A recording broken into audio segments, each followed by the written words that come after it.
Baik, sekarang kita lanjut ke pembedaan antara hukum acara perdata dan hukum acara pidana. Apa sih hukum acara perdata itu? Yaitu hukum yang mengatur bagaimana cara memelihara dan mempertahankan hukum perdata material, yaitu hukum yang memuat aturan-aturan yang mengatur kepentingan-kepentingan dan hubungan-hubungan yang berwujud perintah dan larangan. Sementara hukum acara pidana sendiri adalah hukum yang mengatur bagaimana cara memelihara dan mempertahankan hukum pidana material, yaitu hukum yang memuat aturan-aturan yang mengatur kepentingan-kepentingan dan hubungan-hubungan yang berwujud perintah dan larangan. Sekarang kita lihat pembedaan dari segi mengadili. Pada hukum acara perdata, mengatur cara mengadili perkara-perkara perdata di muka pengadilan perdata oleh hakim perdata. Pada hukum acara pidana, mengatur cara mengadili perkara pidana di muka pengadilan pidana oleh hakim pidana. Anda bisa lihat proses hukumnya, ya, di mana tersangka ada pada polisi sebagai penyidik, terdakwa ada pada jaksa sebagai penuntut umum, dan terpidana ada pada hakim yang memberikan putusan. Kemudian yang kedua, dari segi inisiatif berperkara. Pada hukum acara perdata, inisiatif berperkara itu datangnya dari pihak yang berkepentingan atau pihak yang dirugikan. Ya, di mana pihak yang dirugikan itu mengajukan gugatan ke pengadilan untuk memperoleh penyelesaian berupa pemulihan, penggantian kerugian, dan menghentikan perbuatan yang merugikan. Di dalam hukum acara pidana, inisiatif berperkaranya itu datang dari pihak penguasa negara, pemerintah, atau penegak hukum, itu melalui polisi yang berwenang melakukan penyidikan, kemudian jaksa yang berwenang melakukan penuntutan, dan hakim yang memeriksa dan memutus perkara. Yang ketiga dari segi alat bukti. Pada hukum acara perdata mengenal 5 macam alat bukti, misalnya tulisan, saksi, persangkaan, pengakuan, dan sumpah. Di mana pengakuan, ya, tulisan, dan sumpah ini merupakan alat bukti yang sempurna. Artinya dengan mengajukan alat bukti tersebut sudah cukup untuk memastikan kebenaran suatu peristiwa.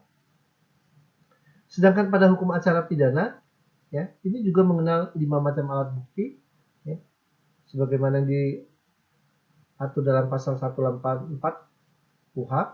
Ya. Yang pertama adalah keterangan saksi, keterangan ahli, surat, petunjuk, dan keterangan terdakwa.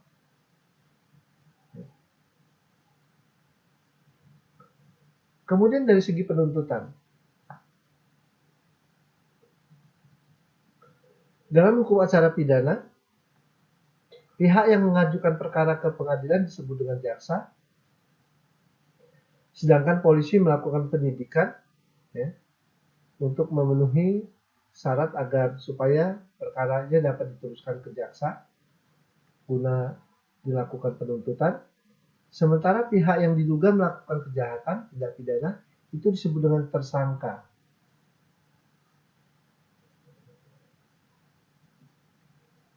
Apabila jaksa, ya, melakukan penuntutan setelah memenuhi unsur-unsur penuntutan, maka si terdakwa tadi berubah menjadi tersangka tadi berubah menjadi terdakwa.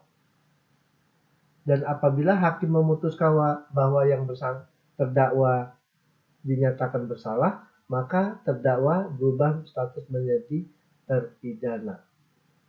Sedangkan dalam hukum acara perdata, pihak yang mengajukan gugatan perkara pengadilan disebut penggugat, sedangkan pihak yang digugat, penggugat, atau yang menjadi lawan penggugat disebut dengan tergugat.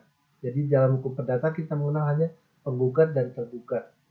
Tapi dalam hukum acara pidana kita mengenal ada polisi sebagai penyidik, ya, jaksa sebagai penuntut umum, hakim sebagai pihak yang memutuskan perkara, dan kita mengenal ada tersangka, terdakwa, dan terpidana.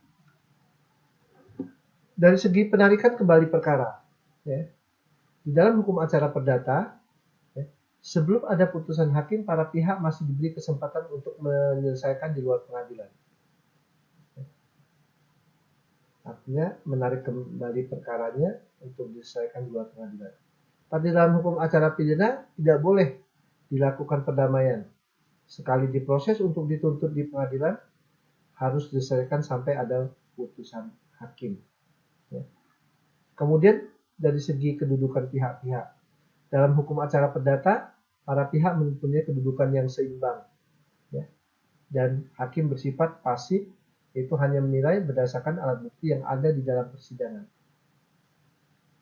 Sementara di dalam hukum acara pidana, ya, lebih tinggi kedudukan dari terdakwa, si jaksanya, ya, dan hakim bersifat aktif. Artinya dalam memberikan putusan, hakim tidak hanya terbatas pada apa yang ada di dalam alat bukti yang ada dalam persidangan, tapi bisa didasarkan pada rasa keadilan, keyakinan, penilaian dari hakim yang bersangkutan. Kemudian dari segi hukuman, hukum acara perdata, tergugat yang terbukti bersalah itu dihukum untuk memenuhi kewajiban atau prestasi, yaitu memberikan sesuatu, berbuat sesuatu, dan tidak melakukan sesuatu. Sementara dalam hukum acara pidana, terdakwa yang terbukti bersalah dibebankan kepadanya berupa hukuman badan seperti hukuman mati, seumur hidup, penjara, kurungan, denda, atau ditambah dengan hukuman pencabutan hak-hak tertentu. Dan yang terakhir dari segi banding, hukum acara perdata mengenal istilah apel, di dalam hukum acara pidana kita mengenal istilah revisi. Ya. Banding dari pengadilan negeri ke pengadilan tinggi. Ya. Ini pembedaan antara hukum acara perdata dan hukum acara pidana.